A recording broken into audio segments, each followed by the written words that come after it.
that my son committed suicide. And he committed suicide on my veranda, and my 2 small children are the ones who found him. And they kept telling me, "Mami, come and see, kuna game mbaya chichi anacheza." And it was a Sunday evening and we had just had supper. And I thought that it was just one of his antics because he was a difficult boy. He became very difficult after he failed his Form 4 exams. And so finally, when they kept going and coming, and I was in my room. When I went outside, I found my son hanging on my veranda. And the most wicked sight in my life is to see his tongue hanging almost up till here. Because he had...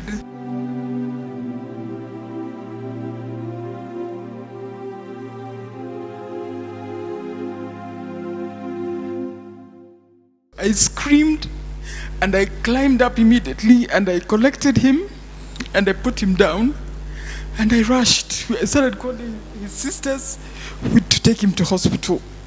So we rushed to hospital, but when we reached there, the hospital told us that nobody actually was doing anything. They checked it. I told them to put him on oxygen because he was lacking oxygen and his fingers had become gray because there was no oxygen.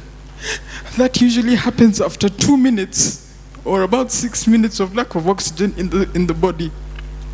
So I walked out and I just went and I told God, "God, please help me. Please help me." So when I went back, they were not doing anything. I said, "Why aren't you doing anything?"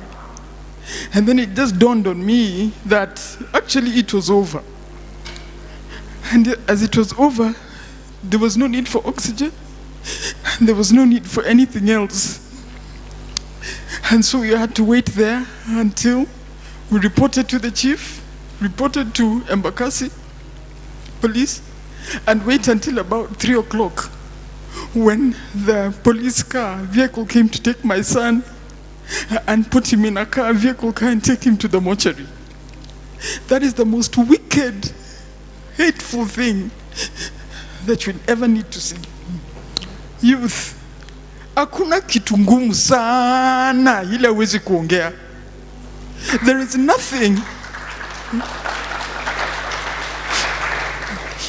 is nothing so hard that cannot be discussed. Whether it was sexual violence, which I came to discover that he had been sodomized, whether it was bullying in school, whether it was peer pressure, whether it was failing his exams. So when he failed his exams, first of all, his knowing depression makes you have all the symptoms that are mentioned in that paper. All of them, he had them. He would come to the sitting room, he's dressed in his underwear, he doesn't care, he doesn't come out of bed. So I used to insist he comes and eats with us. He doesn't want to eat with us. And so they become very difficult when depression hits. So recognize, please, when somebody starts shutting down, there's a problem. This boy had grown up as a very healthy, loving, fun-loving boy, full of love, full of laughter, full of jokes. But something happened somewhere along the line, and he just started withdrawing. And I kid you not, within 6 months, he had committed suicide. Youth, I want to tell you, you know, you can think that you're the one in the problem. There's a place you will reach, you will be unable to pull yourself out again. So before you reach that pit, before you reach that bottom, please ensure that you have talked to somebody. Please ensure that you have shared with somebody. There's nothing too hard. There's nothing too hard. Bible says there is nothing new under the sun. So anything that you're going through is not new. It has happened to somebody else, and it can be solved. We buried my son, but now the after effects are the worst, because now I kept blaming myself. What didn't I do? What did I do? I tried to be as supportive as I wanted. He refused school. One day he just said, "Mami sirudi hiyo shule." And that was it. I had to look for another school for him to go to. And when he went to another school again, then he refused to attend lessons. And then he attends exams, and then he's shocked that he fails his exams. And so when we showed him his results and he came home with the results, he couldn't believe it, and that's when he started going downhill. So the sisters, his sisters, my children, all tried to encourage him to do other things. You can't sit. Do you want to go to driving school? Do you want to go to college? Do you want to draw? Because he was a very good artist. Do you want to draw? What do you want to do? We'll do it for you. He says, bado siko tayari, bado sijajua, I'll let you know. Then that day, he hung himself. But what it has happened, the after effects, is that thereafter, I'm the one who hit depression. I couldn't believe, I couldn't think, I couldn't eat. I couldn't think, how do you bury a 20-year-old son? A boy with mandevu? Somebody, how do you bury your son?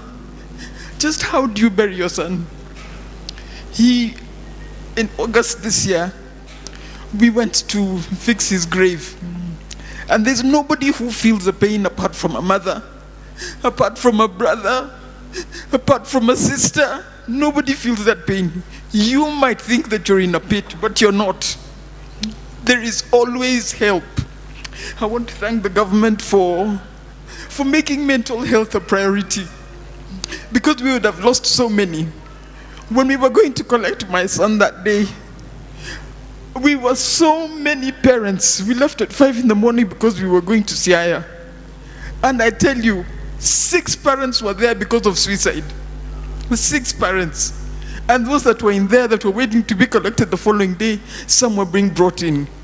We cannot lose youth for something that has got a solution.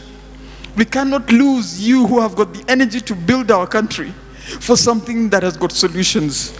I beg you to engage with the processes that are available for us, for the options that are open for us, and please, so that you don't hurt your parents also. Because even when you go, the pain remains with us. The pain remains with the sisters, the pain remains with the brother, and the stigma that is associated with suicide. I personally don't care. I personally don't care what anybody thinks about me.